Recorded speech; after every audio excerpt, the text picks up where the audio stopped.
Welcome to the Thomas Industry Update Podcast, actionable information for industry leaders. Hi, I'm Kathy Ma. I'm Sean Fitzgerald. And I'm Tony Uphoff. Hey, thrilled to welcome Dale Ford to the program. And Dale and I have been friendly over the last couple of years. For those that don't know, Dale Ford is the chief analyst at the Electronic Components Industry Association, otherwise known as ECIA. And he's also the host of the Channel ECIA podcast. Dale has been in the data industry for decades. He was a chief analyst at Gartner, independent consultant, and joined ECIA in 2019. And I've been honored to be a speaker. I had the dubious task of actually preceding a major presentation at the ECIA annual conference. And I think folks were there to see Dale. He was nice enough to let me go on before. But Dale, first off, welcome. It's great to have you on the podcast. Thanks so much, Tony. And you were a highly popular speaker at our conference, so we were glad to have you. You're too kind, my friend. You're too kind. Hey, well, let's start there, Dale. We both spoke at that conference. I think it was 2 years ago. And for those that don't know, ECIA is what, 600-700 companies strong in terms of membership? That's probably the right range. I've never counted it up, to be honest, but we have distributors, manufacturers, and manufacturer representatives that are all members. Yeah, and it's basically the ecosystem of the electronics industry, and it's their gathering and their association. I found it an absolutely fantastic group to interact with. At that meeting, as you normally do, coming at it as an economist, you gave a fantastic presentation, Dale, that really, I thought, gave a great overview of the status of the electronics industry. Without going, in depth, can you give our listeners a brief update? How's the electronics industry faring right now? And I think particularly in light of the impact of the pandemic. That's a great area to start. We've been very fortunate in 2020. We went through a real whipsaw environment where first we were worried about losing supply coming out of China, and then we saw the impact of concern about demand. So, and then everything, supply and demand, was impacted both. But the good news is that in spite of the challenges we've gone through, the measurements we've seen for the electronics components industry, we had a good year. It was better than 2019. Semiconductors probably growing somewhere in the 4 to 5% range this year, or 2020 over 2019. And even in the passives and electromechanical areas, while not as strong as semiconductors, they still outperformed the tough year that we had in 2019. And so we're set up quite nicely going into 2021.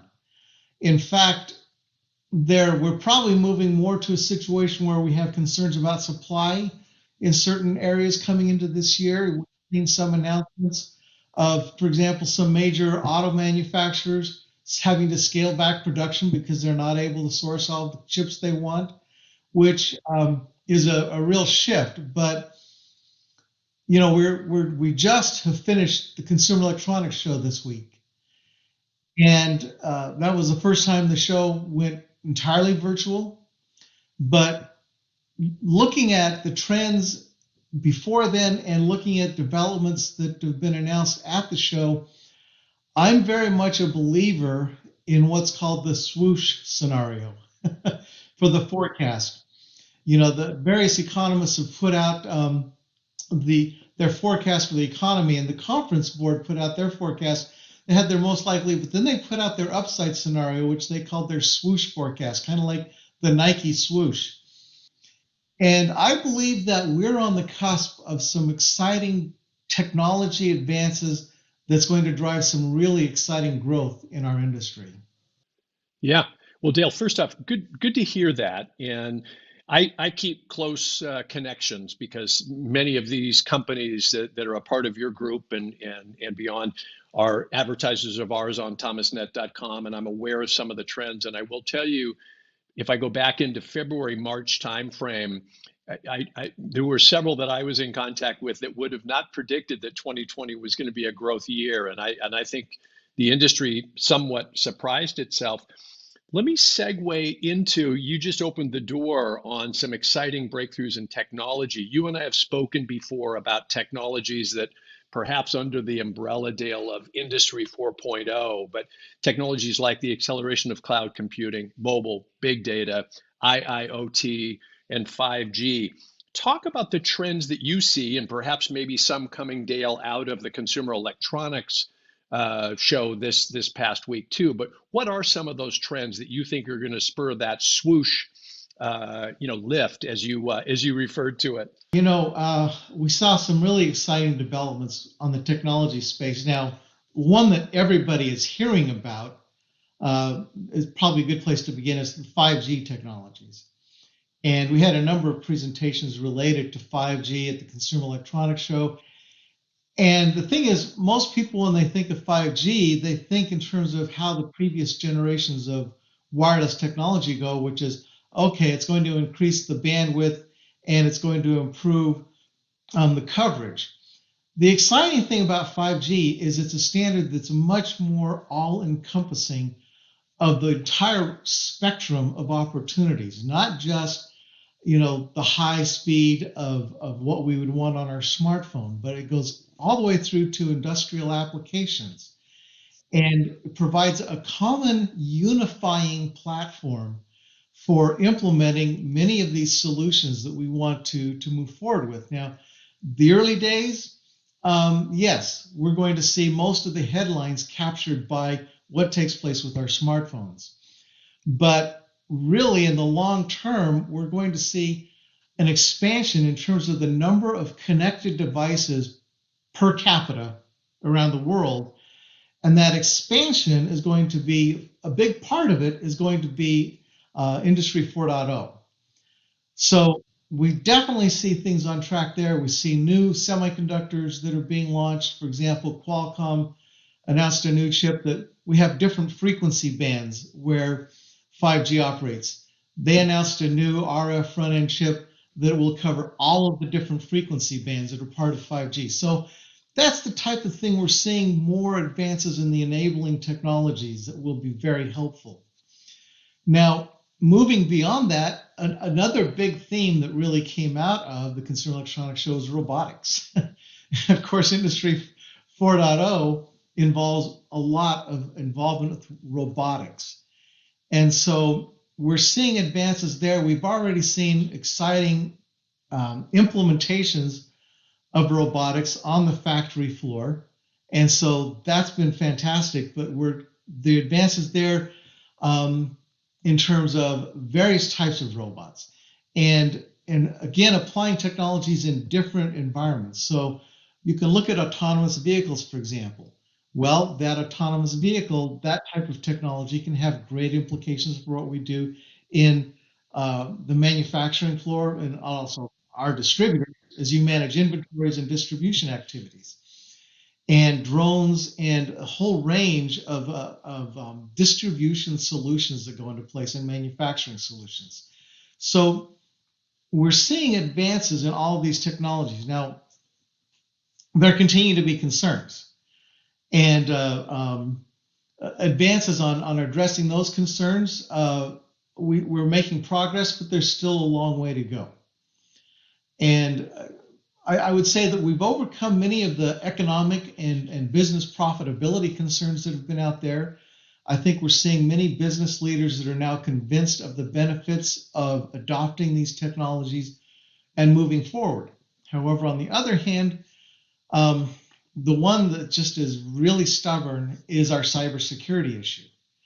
And the farther down the path we go, the larger attack surface area that we set up to be exploited.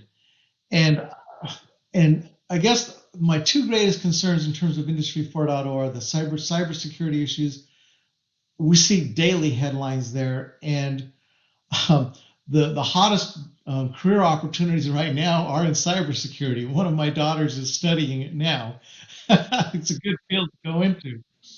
But I think we still have a long way to go with that, especially if you're concerned about intellectual property issues or all the issues. I won't go into all the details. But then the other issue that still is there, which we see it, I guess the best comparison I can make is to all the things we try to implement in our smart homes. Well, the things consumers realize very quickly is most of this is still not compatible with each other. You can have all kinds of smart devices, but making them all work together in one coordinated, easy to use system in your home is not there yet. And the same situation still prevails in many ways on the factory floor. You have to go to the expense of having consultants and others come in to help all of these systems talk to one another. And we still have more work to go for unifying standards and for interfaces that I think will be important if we want wider adoption of Industry 4.0. So Dale, really great insights there. So I think the two big things you mentioned at the end there, data security and cybersecurity. I think this idea of interoperability, it's really funny. History repeats itself, right? I can remember, being in business information where we catered to computer professionals in large corporations early in my career, and I really kind of grew up in that area. Boy, was that, one of the biggest trade shows around was a trade show called Interop that was fundamentally focused at the interoperable nature of various proprietary technologies. And so I think you raised two really, really important points. Let me ask you about perhaps somewhat related aspect as we start to go forward. Do you sense that the increasing use of artificial intelligence and machine learning, we've seen some hesitation around that in some areas, and part of it is just simply having the talent to run it and to get it coded correctly and organized correctly. There's been some I'd call fear-based kind of concerns about it. Any insights into where you see artificial intelligence playing a role, in some of the trends that we're describing? Absolutely. AI, artificial intelligence, has an exciting future. It's interesting. There's a video out there right now. It's really primarily based on a vision of the future that's driven heavily, I think, by Elon Musk and his colleagues. And he looks out the next 3 years, the next 10 years, and I think he even looks out like the next 4,000 years. But into kind of what they see as a utopia. But at the same time, my sense was that many people would view that and be terrified of some of the applications that they talk about with these technologies, many of them reliant on artificial intelligence. So there are many discussions now about the need for setting up platforms, communities to discuss ethical implications with regard to artificial intelligence. We have some high profile, I won't name them, but you have some people who have very high profiles in the technology space who've painted some very dystopian pictures for the role that AI could potentially play in the future. And heaven knows there's plenty of movies that play out these scary scenarios.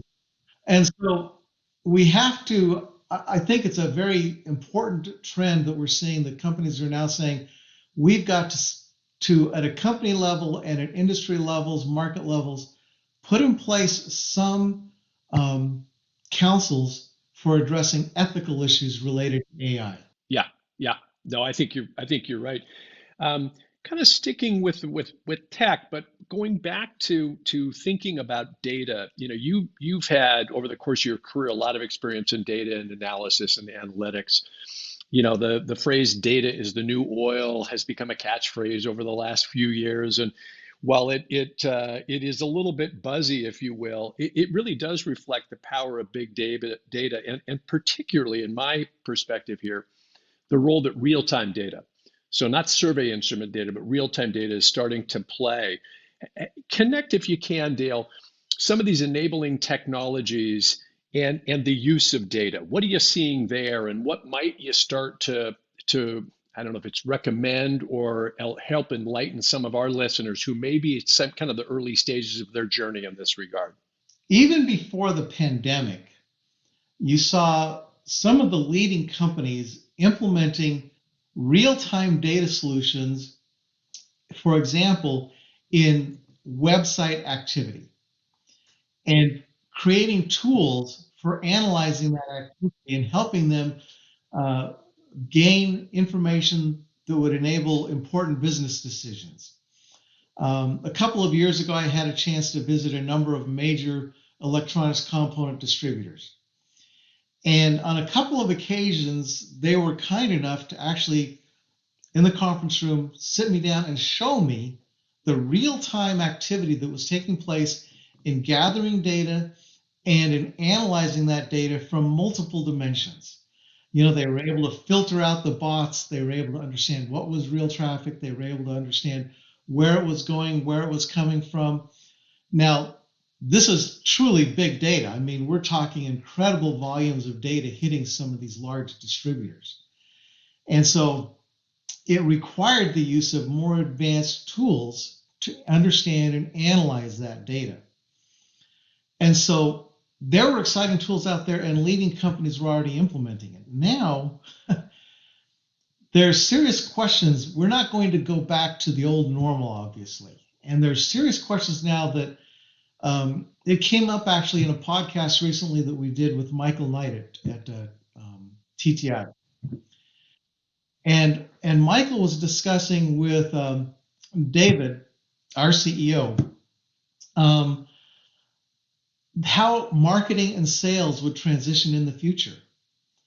We've had to go to a very different environment with the marketing and sales activities, and probably not going back to just the way we did those functions again.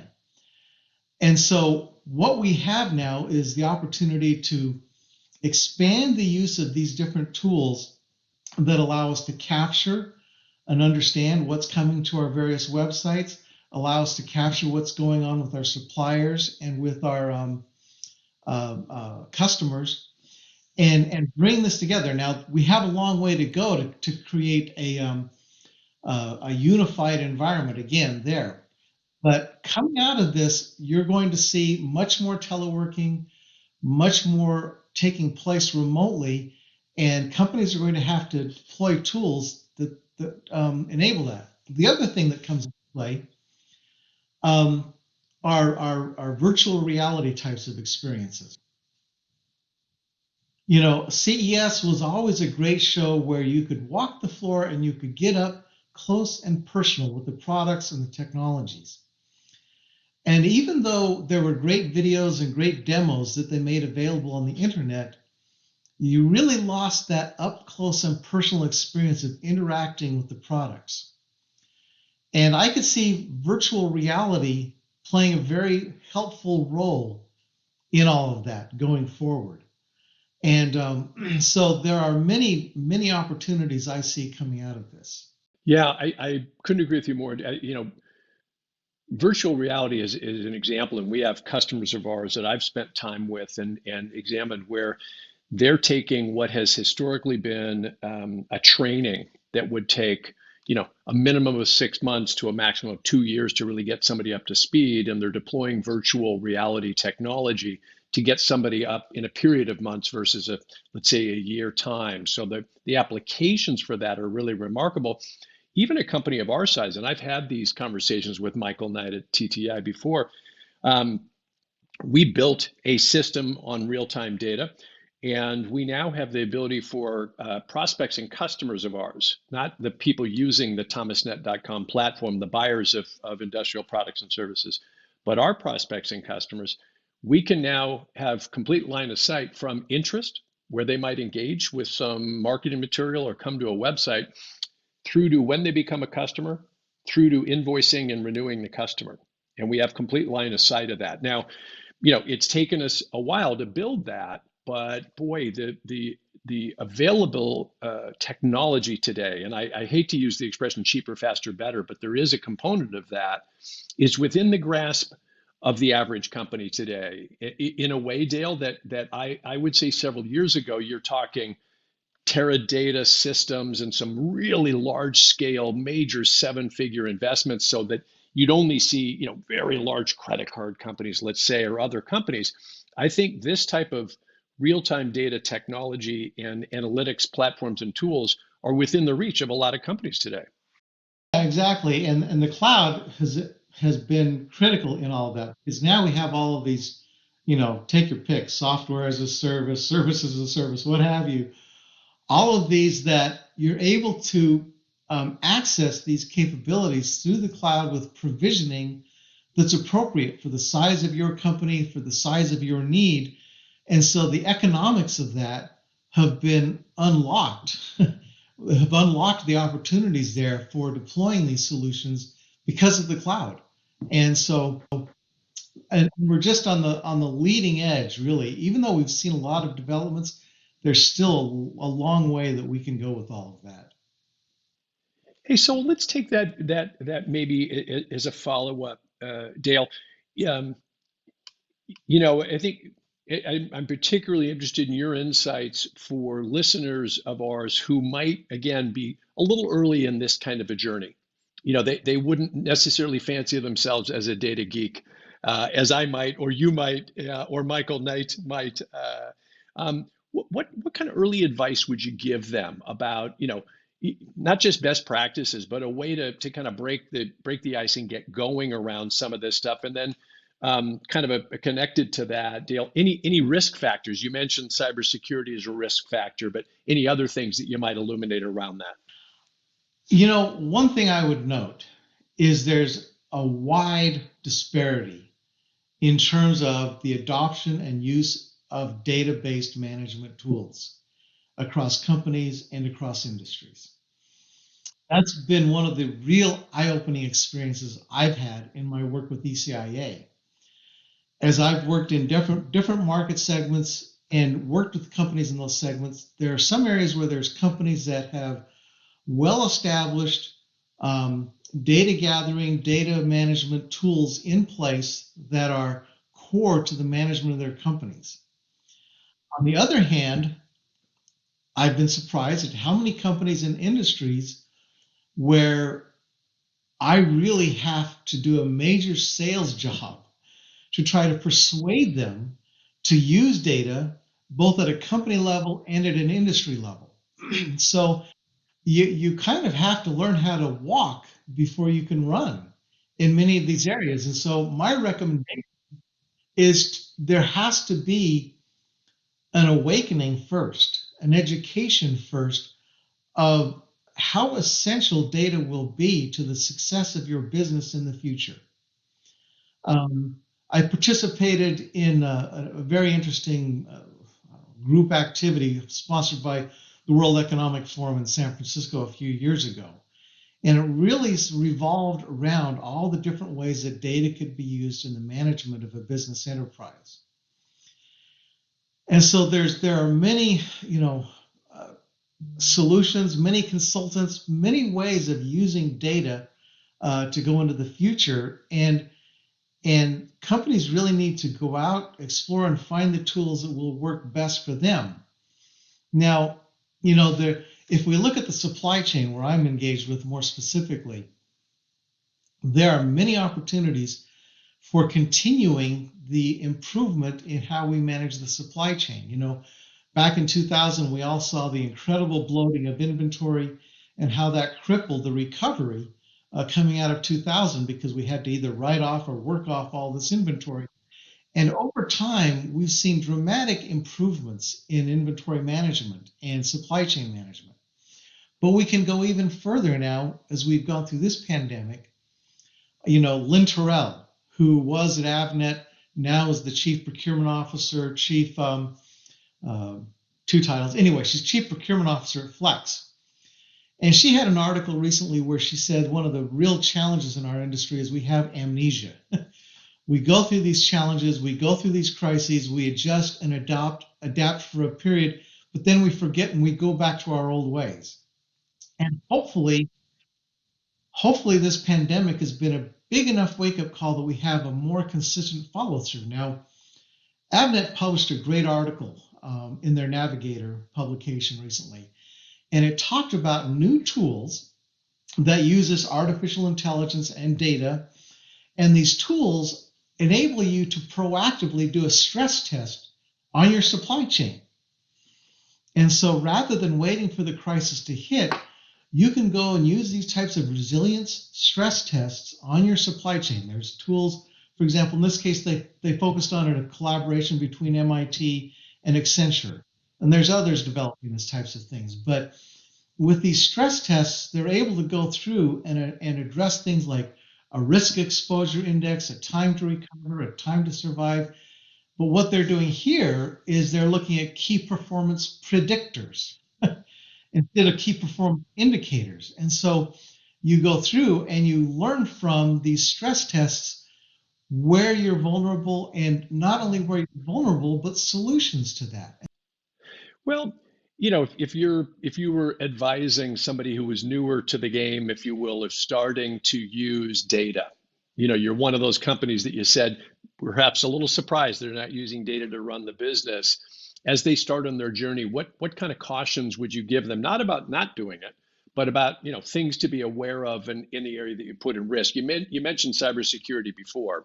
Working with data, it's important that you take an eyes open approach to data. There are a lot of external third-party sources of data and information that you can turn to and use and to extend the capabilities you might have internally.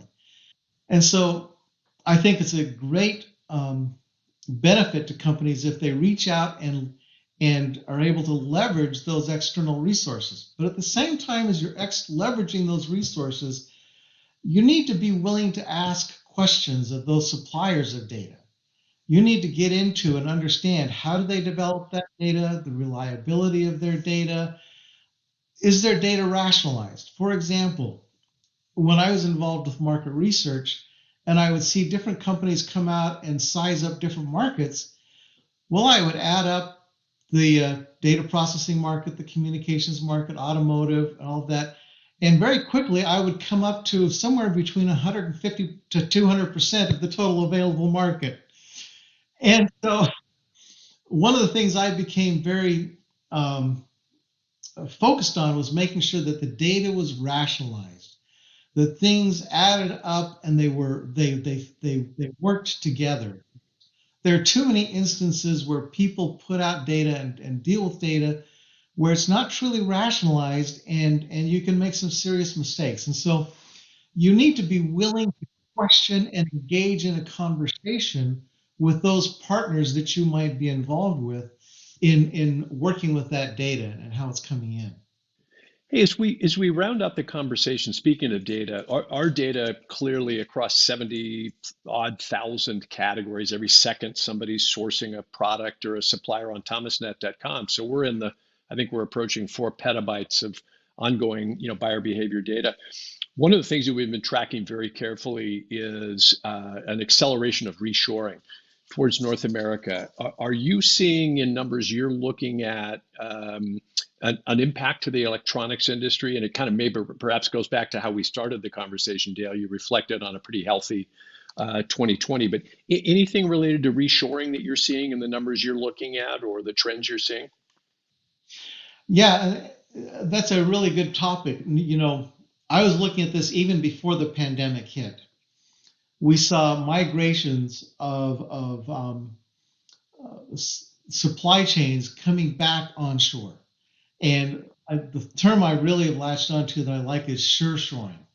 People want to have greater reliability in their supply chains. Now, you can achieve that by some redundancy. You can achieve that by how you deal with logistics and shipping solutions, et cetera. But bringing that back closer to home, whether it's in the United States or Mexico or Canada, what have you, there's definitely a trend to that. And you see a lot of these trends started, if you look at the import-export data that's reported by the Commerce Department, you saw where these trends already shifted. You saw a big shift away from electronics components coming out of China. Now, they went to other places in Asia, but you already saw a big shift away, with one exception, which was some capacitor categories. I won't get into all the technical details, but there were some technical issues that it was very difficult to set up an alternate source for those parts from other suppliers outside of China. But with that exception, we saw it shifting away already taking place. Now, we see this coming on shore, and there's been others that I've read their research that have noted that there's a large majority of companies that are now planning to bring their sources of supply back to the Americas. They're already in the process of doing it or planning to do it. And so those trends began before the pandemic. And you have some big announcements in the tech area. For example, TSMC is setting up one of their new, multi-billion-dollar semiconductor manufacturing facilities in the Phoenix area. That's a big movement for a company like TSMC. They have, it's been Taiwan and it's been China in terms of their production facilities, but now that's quite a dramatic shift for somebody like a TSMC to bring those sources here. And we see others bringing some manufacturing activities back to the Americas. Now, there's public policy, there's tax policy, there's tariff policies.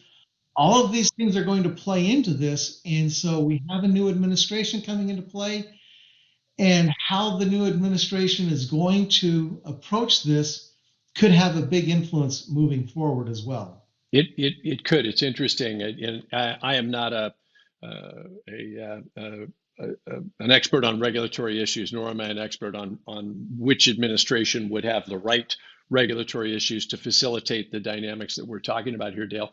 I did talk to a political analyst recently who shared with me that if you look at the incoming administration's cabinet picks, the phrase that this political analyst used to me is they are the most pro-business cabinet picks in an incoming administration that this analyst had ever seen, which I thought was an interesting statement, but I'll let that sit for folks who are probably closer to those types of dynamics than I am.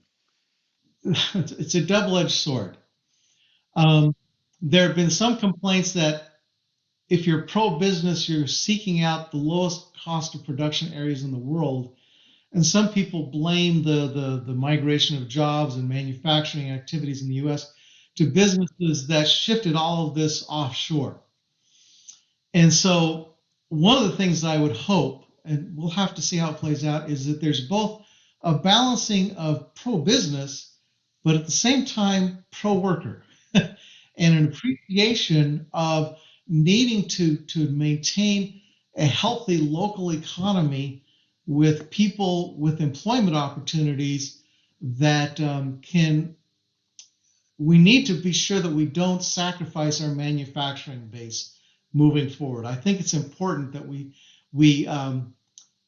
reconstitute some of that manufacturing base locally. Well, and Dale, to your point, boy, if we can learn from history, the opportunity cost that initial wave of outsourcing really drove didn't go away. It just got distributed.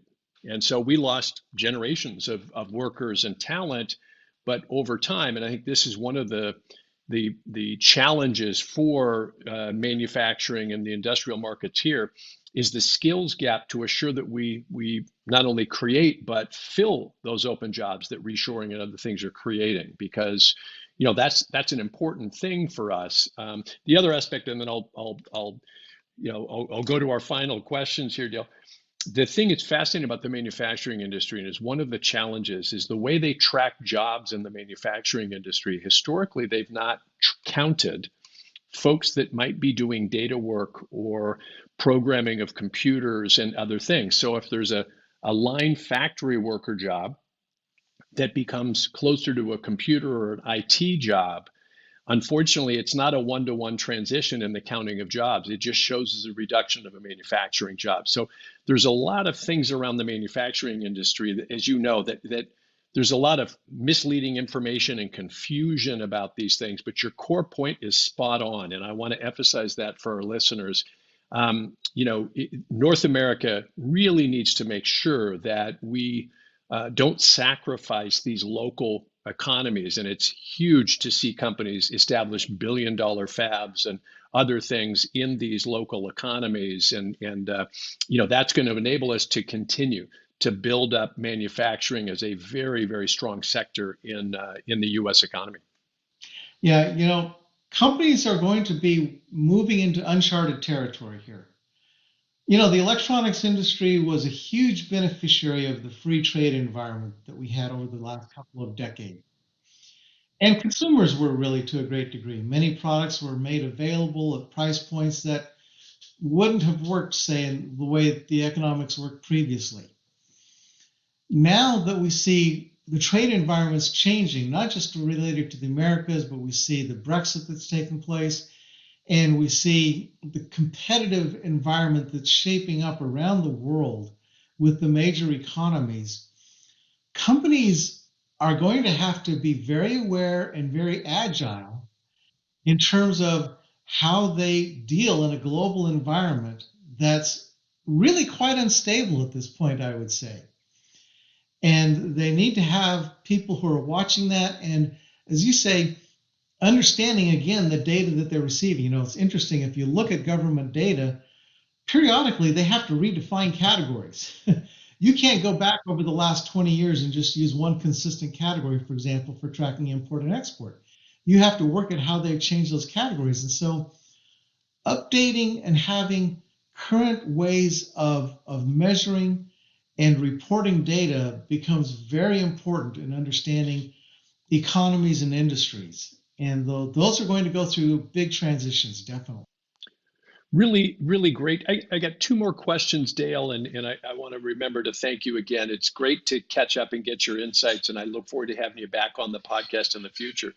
First of the final questions is, you've given a pretty good outlook of 2020 was a good year, well poised for some really interesting, positive dynamics in 21.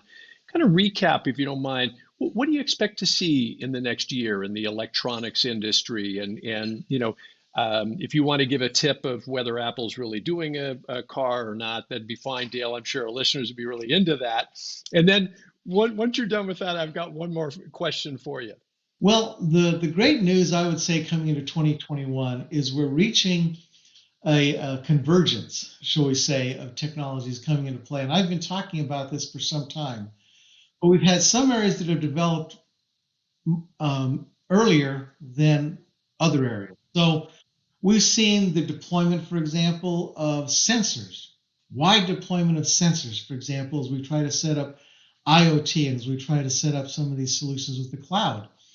But we needed some of the other elements to come into play with these sensors, with the back-end system for managing the data, setting up human machine interfaces with the data, and setting up other elements that would come into play. 5G is, still early stages, but as we see the alignment between reaching 5G, the cloud, and IoT technologies, I call them my triumvirate of technologies. Now, those are the important technologies, of course, but this triumvirate is now coming together, and this convergence, as we really start, I was expecting in 2020, we had the impacts, of course, with the pandemic, but I think we're going to open up new opportunities with these technologies coming into play in 2021. And what this means is that companies, if you want to take advantage of the technologies and the efficiencies, the greater profitability they can drive, the new markets they can open, all of these things, you're going to have to be on board with adopting the new software and hardware associated with this. And consumers always want to get the latest, be the first on your block to get this. But what this means is it's not going to be the standard upgrade cycle that we might have seen in electronics markets in the past. You're going to see a significant redesign activity take place at the hardware level to implement all of these new technologies. So, for example, if you're relying more on the cloud and communications technologies, that likely means you're going to put, for example, into a wireless smart device, more emphasis and cost going into the RF front end. And then if you're doing more of the computational activity back on the cloud, perhaps less in some of the data computing activities on the device. You're having to balance that. So there will be a significant redesign activity to take advantage of new technologies of many types in electronics. And so I think you're going to see a lot of new opportunities opening up in both how you supply your products to market. We're going to hit, this discontinuity is going to create opportunities for companies. And at all stages of the supply chain, all the way through to the end purchasers in commercial, corporate, consumer markets. This is an exciting time that people are going to have to be very agile. Yeah, yeah. Great perspectives and great insights, Dale. You're dodging my question about Apple really building a car or not.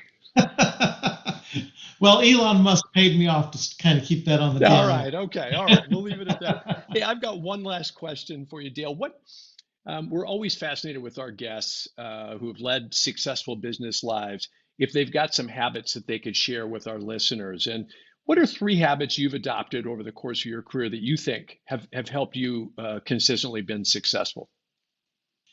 You know, you kind of let me know in advance some of these, so it's given me a chance to have a little introspection here.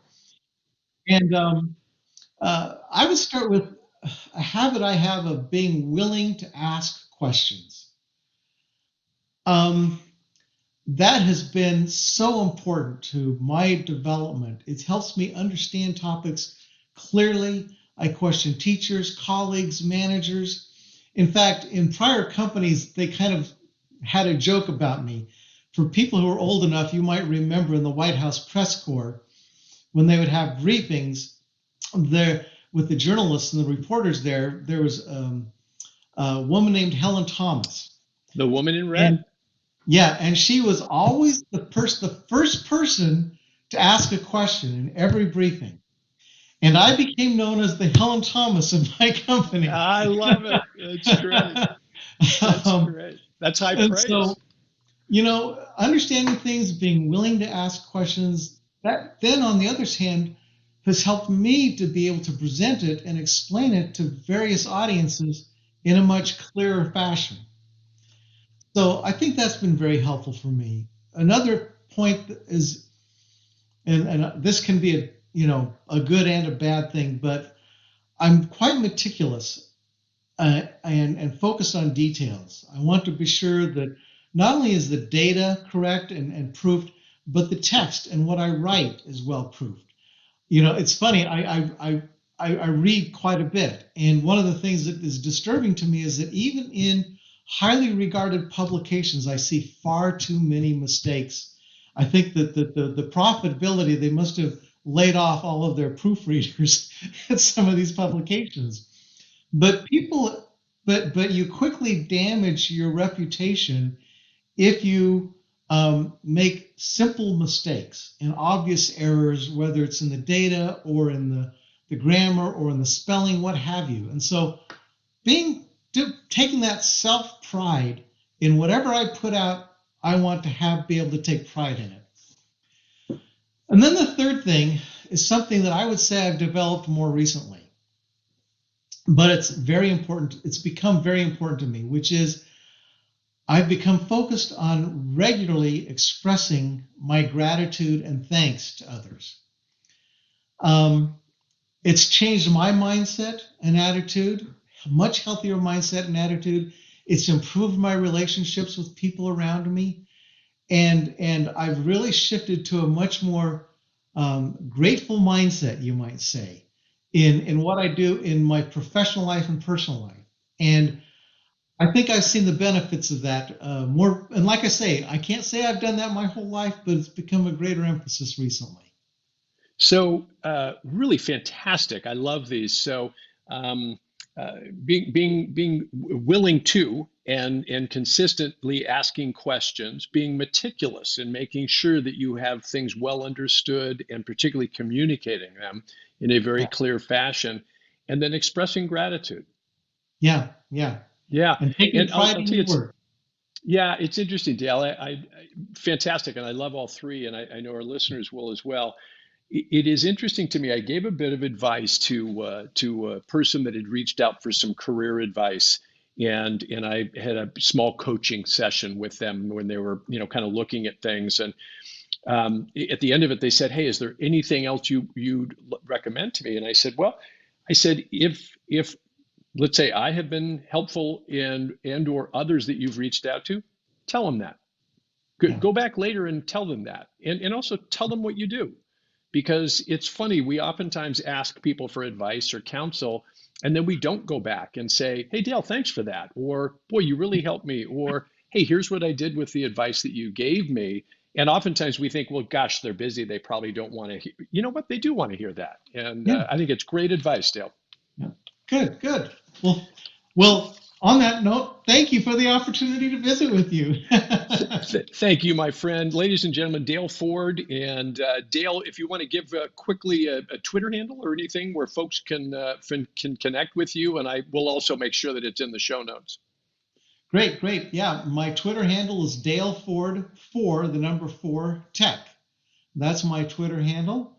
And so I am on LinkedIn as well. You'll find me on LinkedIn, and dford@ecianow.org is my email if anybody would like to reach out by email as well. Super. Dale, thanks again. We'll be look forward to having you back on the program at some point in the future, and continued success, my friend. Thank you, Tony.